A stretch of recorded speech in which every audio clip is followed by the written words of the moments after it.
All right, here we are.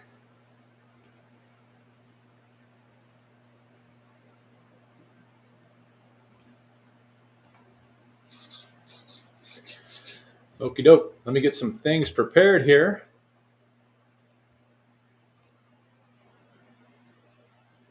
I think it's hilarious when I watch folks that host other live events watch their heads moving around and wonder what the heck they're doing.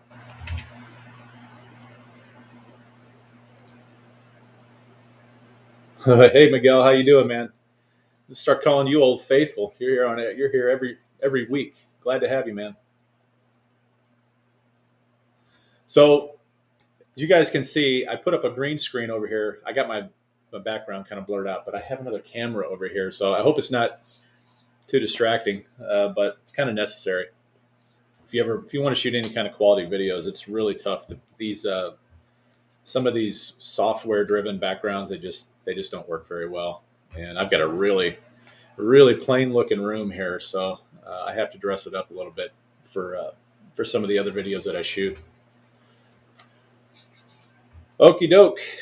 Well, we might as well get this started. Can everybody hear me okay? If you can hear me okay, give me a thumbs up or a hell yeah or whatever you want to do there in the chat. Let's see.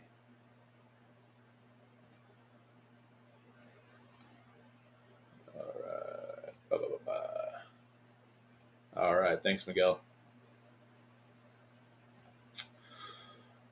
Okie doke. All right. Let's go ahead and kick it off. Good morning, everyone. I think, let's see, we got Miguel. You are coming in from YouTube. Looks like we've got someone else on here. I'm not sure where you're coming from. Doesn't really matter. But as I always like to start these things out, I'd like to drive everybody to YouTube if possible. It really helps us out when we get those views. But before we get started, I'm going to start labeling this LSS. You guys like, subscribe, and smash. So if you're over there on the YouTube channel, or if after this you want to head over there, give us the thumbs up, then go ahead and hit that subscribe button, and then smash the bell to turn on notifications. We'd really appreciate it. Okay, so I am surprisingly, I'm a little prepared this morning. I do have a topic that I want to talk about today because I think I really think it's going to be something that is we're going to see an influx of these here. I don't know, next year and a half, something like that. So I'm going to talk a little bit about short sales today. We stopped doing short sales, I don't know, about 4 or 5 years ago. And it's just simply because the opportunities out there to pick up properties to pick up properties particularly creatively, those opportunities they just presented themselves far more than short sales. Short sales can take a really long time to get through the process.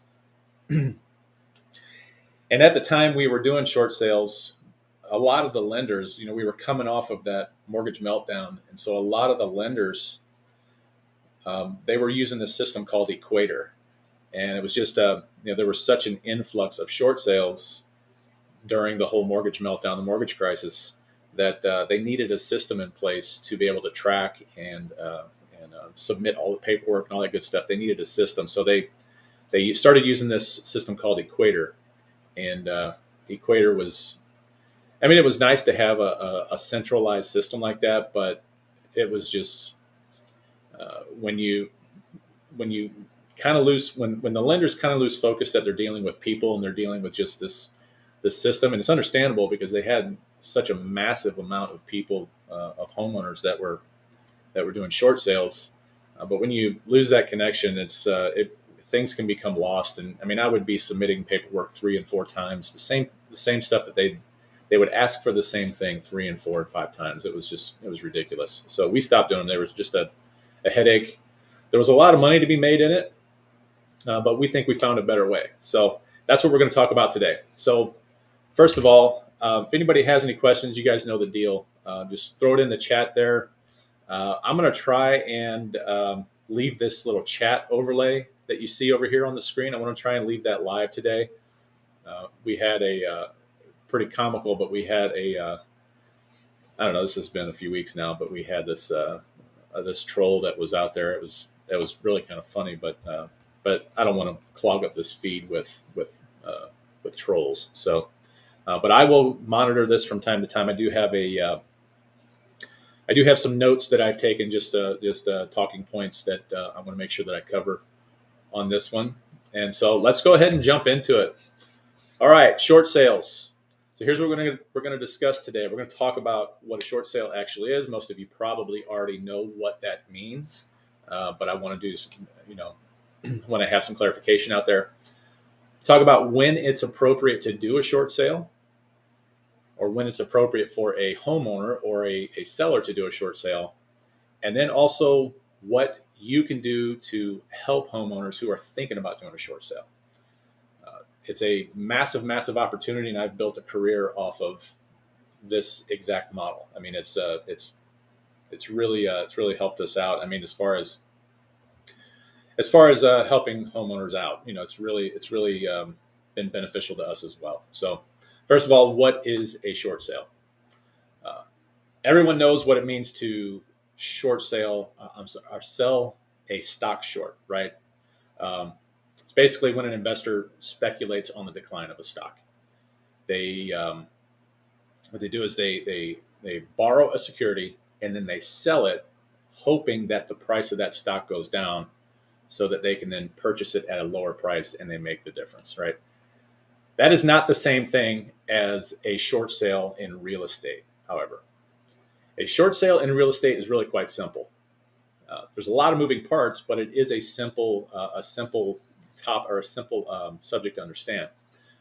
It is when a homeowner offers to pay off their mortgaged property for less than what is owed against it.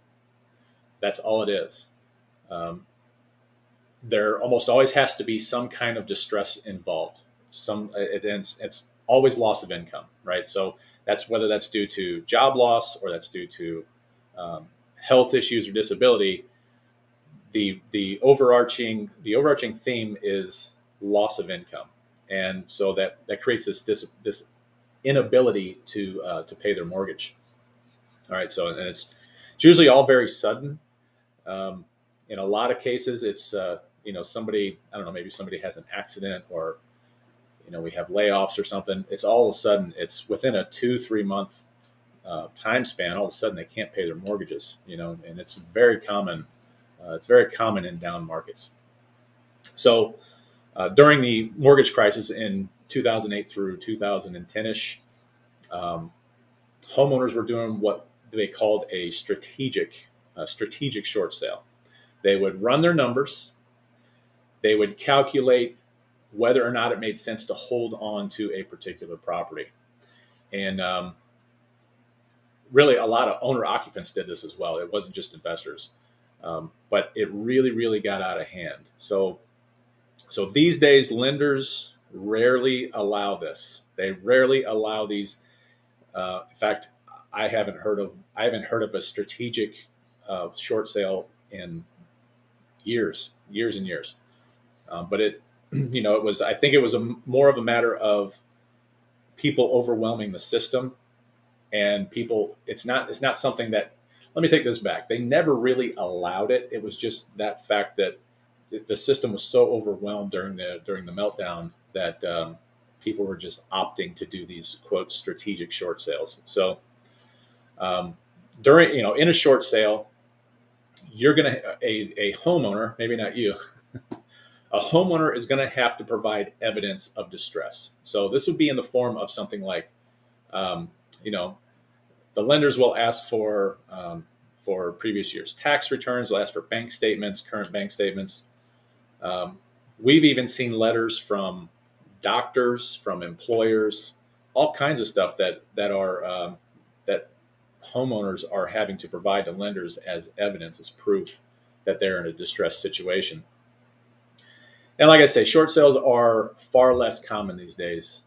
Um, we've had ever since, obviously since 2008, 2010, we've had a relatively decent economy compared to that whole era. Um, but this is why it's really important, by the way, um, to really follow the jobless rate. It's probably the most important metric that we have out there as far as being able to tell which direction the economy is headed. Um, but we watch the jobless rate. We watch it both nationally and we try and watch it locally, because we can have pockets pockets across the country that are doing much better than other places. Obviously, I mean, it just makes sense.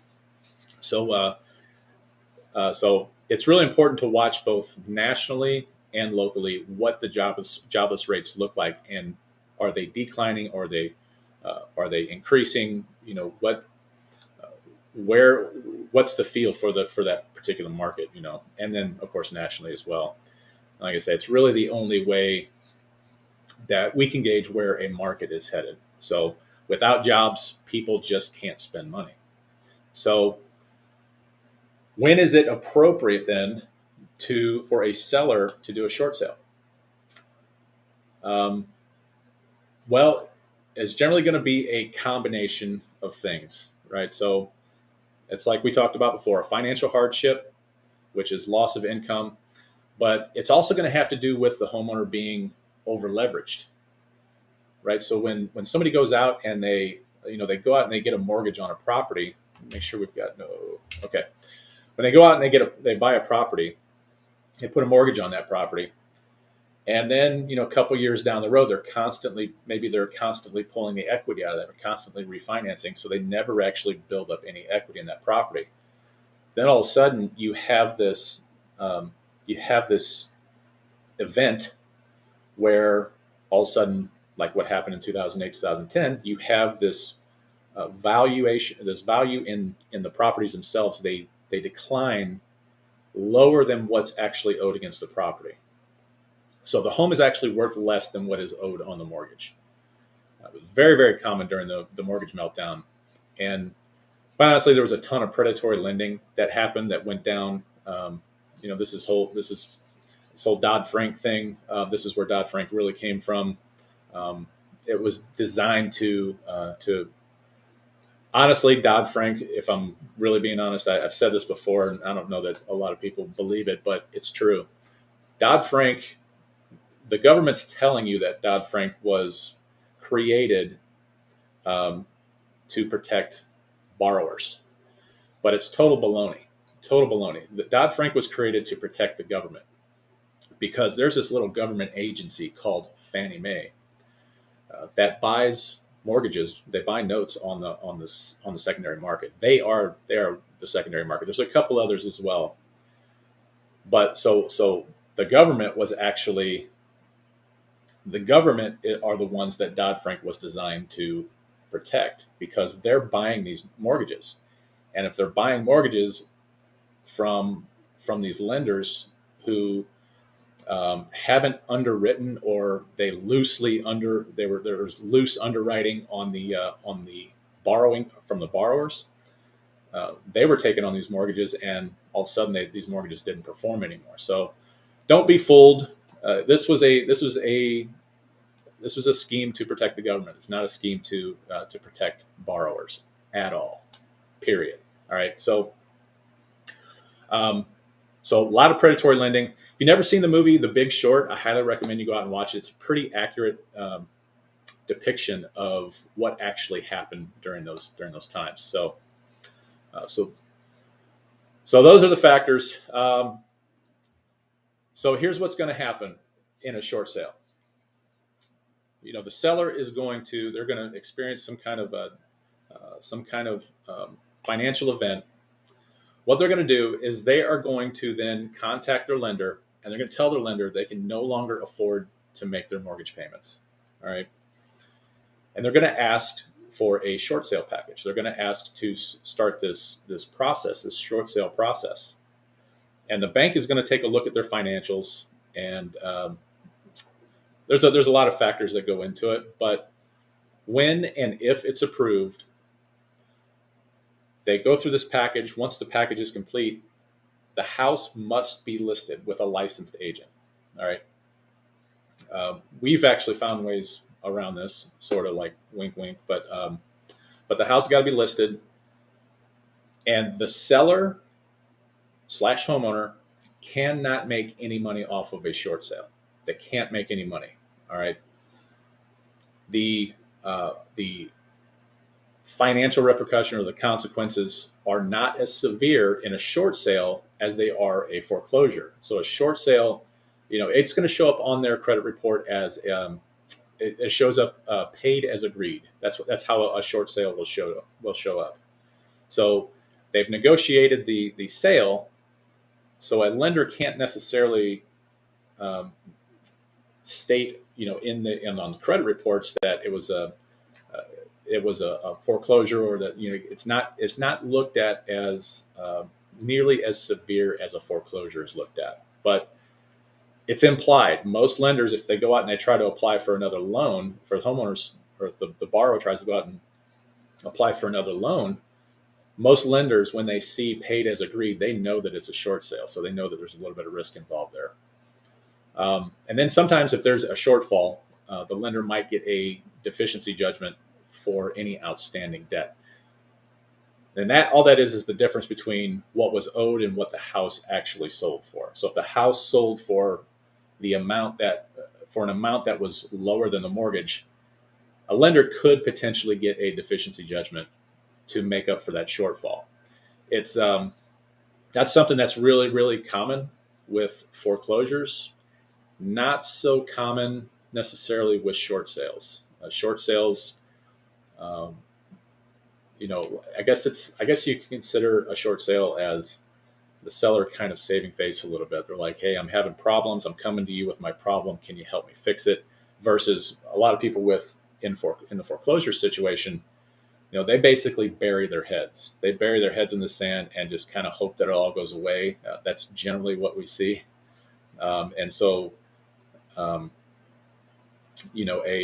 It's more likely that in a foreclosure that you're going to have a deficiency judgment versus in a short sale.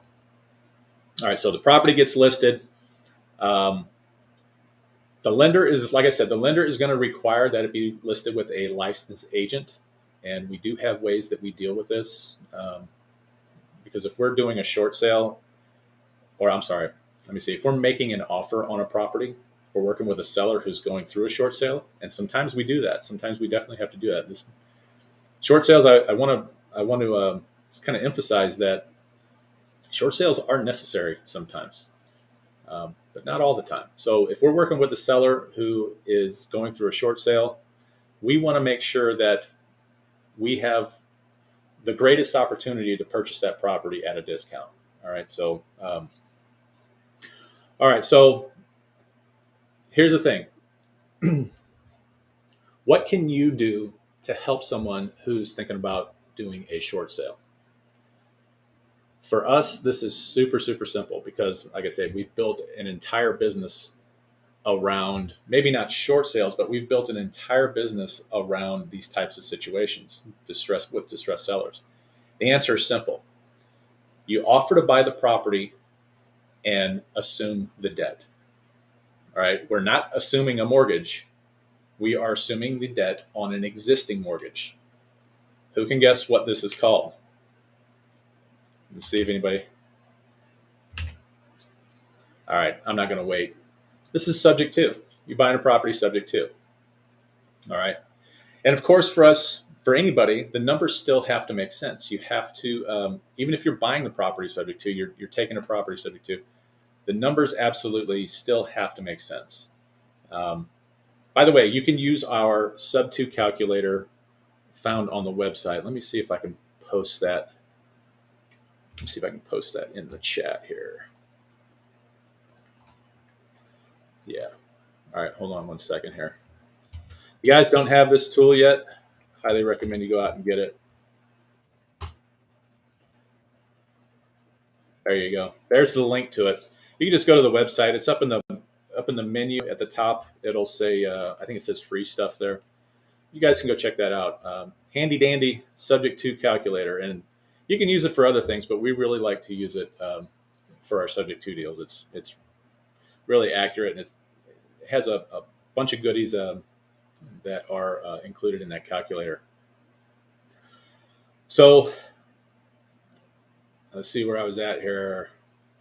All right, so yeah, subject to calculator. So what is the advantage of buying a property subject to versus going through a short sale? Here are a list of the advantages. Number one, if the numbers make sense, of course, and you can cash flow, this is going to solve major problems for every party involved. For the lenders, the note is going to remain in the performing column of their balance sheet. All right, so that note is going to perform, and lenders absolutely love that. Many of you probably have heard that lenders are not in the business of buying houses. They're in the business of lending money. They use money as a tool to make money. So they, while they are all set up, if they have to foreclose on a property or something like that, they're set up to do that. It's not their primary business. All right. So the more the more that they can have lined up in the performing column versus the non-performing column of that balance sheet, the happier they are. So you solve that problem by buying this property subject to versus the seller going through a short sale. Number two, you are helping the seller salvage years and years of negative reporting on their credit report. Right? That just makes sense. They might be behind a couple of payments. And one thing that we really discovered on this topic was that banks really don't like when, let's say you have a seller who is behind on the mortgage payment 3, 4, maybe 6 months behind, right? The lender has started foreclosure. They're in, the seller's in pre-foreclosure. What a lender really does not like is they don't like let's say I agree to do that deal with the seller. I'm going to bring that loan current. I'm going to pay all those arrears, right? But then I turn around right away and just sell that property. That's not the most beneficial for a lender. They're like us. They want a cash flow. They have investors as well. And if it's a bank, obviously the investors are the people that deposit their money into that bank. So, yeah, they essentially they just don't like that. They don't like it. So now you're helping a seller. You're salvaging their credit. Okay. The third one is, guess what? You now own a property. You get to cash flow a property, and then also let if you're a landlord, you can let your tenant, or if you're like me, I'm a seller finance guy. You can allow your tenant to start building more equity in that property, right?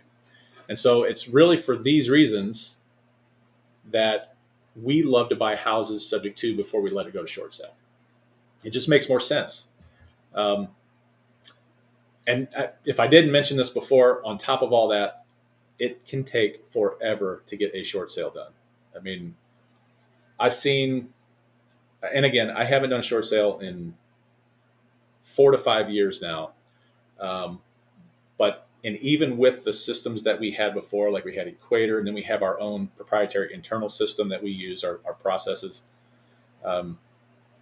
We were anywhere from 6 months. I've seen them up to 2 years, take up to 2 years. I mean, it's super hard and from my point of view, it's super hard to build a business, especially if you have a business that you need a cash infusion or something like that. Super hard to build a business, doing short sales. And again, I'm not opposed to doing a short sale. They're just, sometimes it's just called for, even, if you go out and you run these numbers and you just, nothing is working. Like, your cash flow is not there.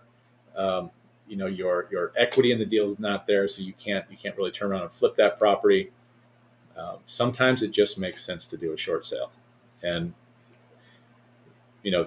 I would caution. I would not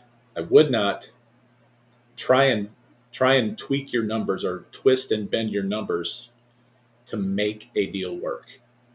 It's going to be apparent, but if you go through and plug that deal into our Sub2 calculator, it's going to be apparent to you that if you don't have the cash flow, if you don't have the equity, and if you can't create it, a lot of times we can create that stuff kind of, I don't want to say artificially, but we kind of create our own little economy on each deal because we sell or finance our deals. So we can generally demand a little higher interest rate, a little higher price. If that's not possible, then it's just a short sale. Just do the short sale and just go through that process. So you might ask, why are we talking about this right now? And I do firmly believe that we're going to start seeing a little bit of an increase or an influx in short sales over the next year to year and a half, something like that. And it's kind of a trickle down effect. We have this outrageous inflation right now, combined with these interest rates that are. People complain about the interest rates right now. I get it. It's just because they're not used to paying. That's the only reason. Essentially, yeah, we're moving into the 7%, something like that. That's on the high end for sure. But I still say if you can get money at 6% or below, you are doing okay. You're not. It's not a terrible interest rate. It's going to cost you more. I can't do the math in my head. I'm not that smart, but a 1% increase in your interest rate on, is going to dramatically affect the payment, the principal and interest that you pay on it. So, all right. So trickle down effect is, we've got this rise in interest rates. We've got this inflation. Because of that, people have less money to spend. All right. So that is also going to affect the affordability of existing mortgages today. So it's going to make existing mortgages today much harder for these homeowners to pay. So then what happens? Excuse me. Then what happens is people have to tighten up their budgets, right? They spend less. Now that they spend less, companies are now less profitable. They have to start laying people off from their workforce. You get the picture here. It's just this vicious cycle. I've got some statistics here I'm going to read to you. Forbes just released. Before I get to this, let me make sure we've got no. Hey, Jeff, how you doing, man? All right, Forbes just released this survey this past week. I'm going to read it to you. According to consultancy PwC, a survey of 700 executives and board members from various industries conducted last month showed this. Regarding layoffs, definite layoffs. These are executives that are saying we are planning for layoffs. There will definitely be layoffs. 51% have either started layoffs or they have plans in the works to start laying off their workforce. Then it says an additional 19%, excuse me, let me get a drink of water here. It says an additional 19% are considering a plan to reduce headcount. Hiring freezes. 52% have started right now, today, hiring freezes or plan to start hiring freezes in the very near future. And an additional 18% are considering hiring freezes. 44% are rescinding or plan to rescind current job offers. So I do really believe that there is this potential, at least, for these short sales coming. And so what I would advise is that we start prepping for this, right? We start getting prepared for this influx. I do believe it's coming, probably a year to year and a half out, like I said. Um, but when you run into a seller who is thinking about doing a short sale, make sure you're the one offering an alternative. And for us, that's always going to be subject to. And it bears repeating. So I'm sorry for repeating myself, but it bears repeating. Look at all the benefits of doing a subject to deal over a short sale, for if not just for you, for your seller. I mean, it's just it can really, really help them out in the long run. So that's kind of my spiel on subject to. I'm sorry, on short sales. Um, I think it's on top of that. Despite short sales, subject to is just it's a much for your business. Subject to is I mean, it's just changed the whole face of what we do. It's one of those things. I talk about this. I give this presentation, kind of a standard presentation. Um, Subject to, when I walk into somebody's home and I know that there's a mortgage on that property, it is a much easier conversation for me to have because I know that the deal's already been funded.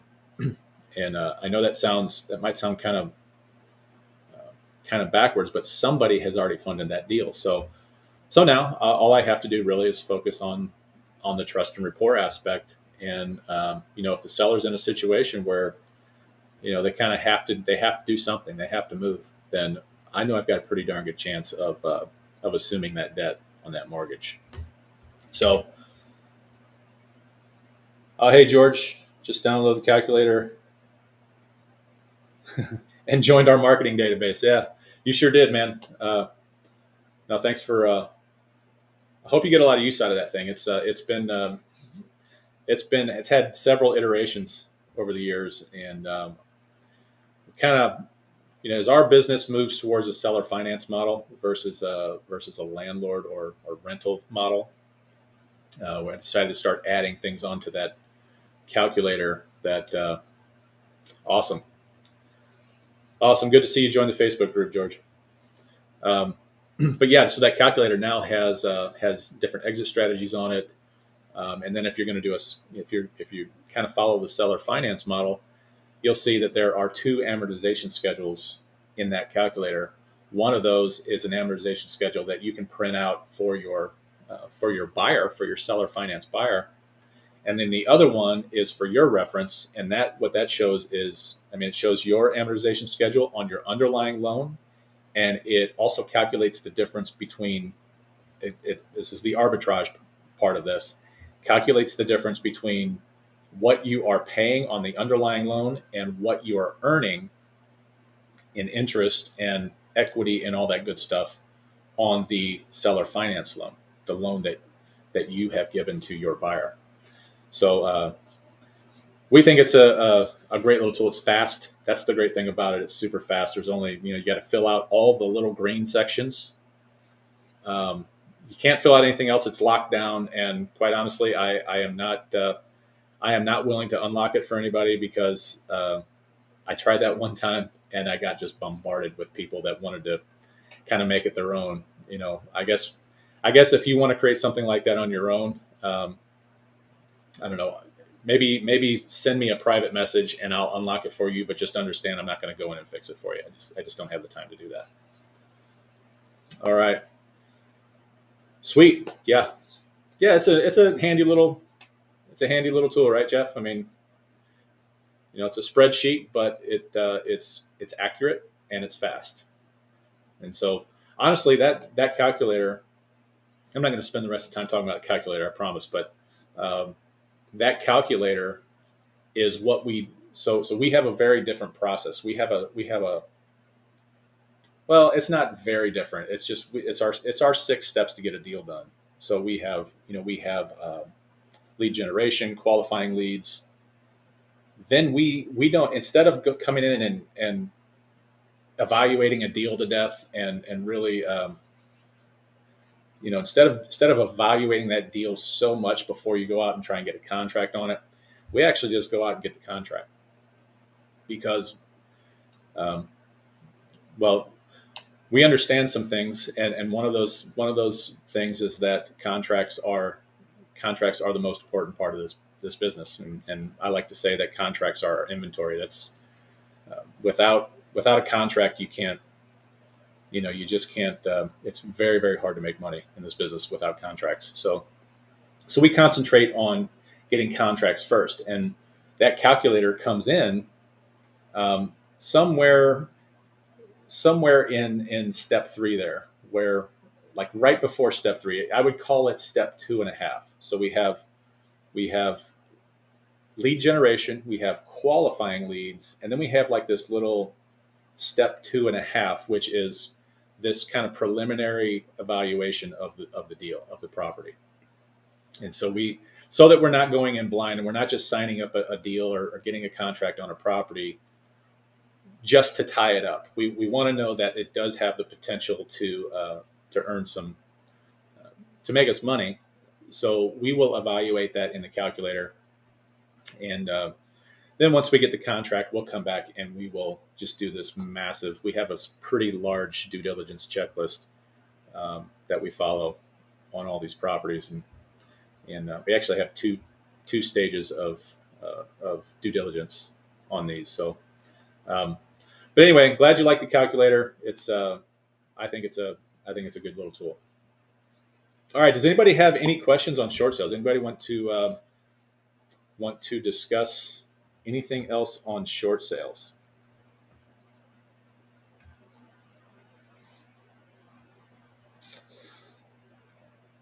Yep. All right. So if not, just a quick little recap. We're going to start seeing these. We're definitely going to start seeing these increase. We're going to see an increase in short sale packages being submitted, and I think it's a perfect opportunity to get in front of, just make sure that you are offering an alternative to any of these short sales. And if the deal doesn't make sense, then you just go through the short sale.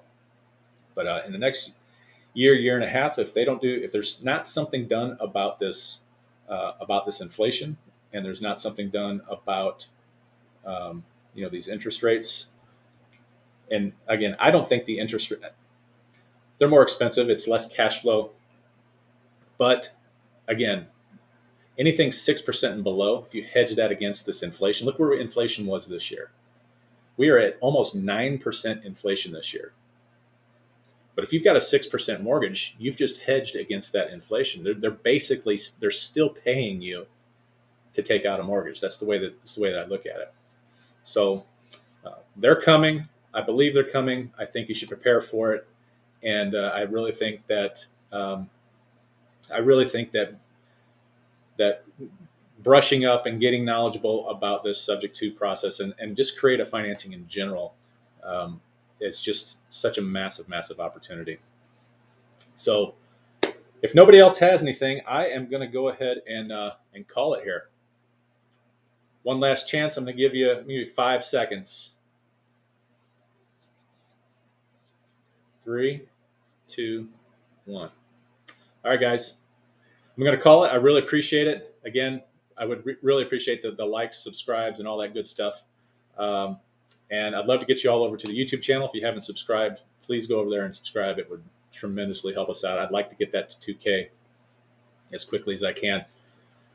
If we can get it to 2K, I've made the promise that I'm going to do a training on trusts and how trusts work and all the inner workings of trust. I'm also going to give you a copy of our trust as well. So make sure you're liked and subscribed and all of that good stuff. So, all right, guys, appreciate it. Hope you have a great remainder of your weekend. I will catch you guys next week. Take care.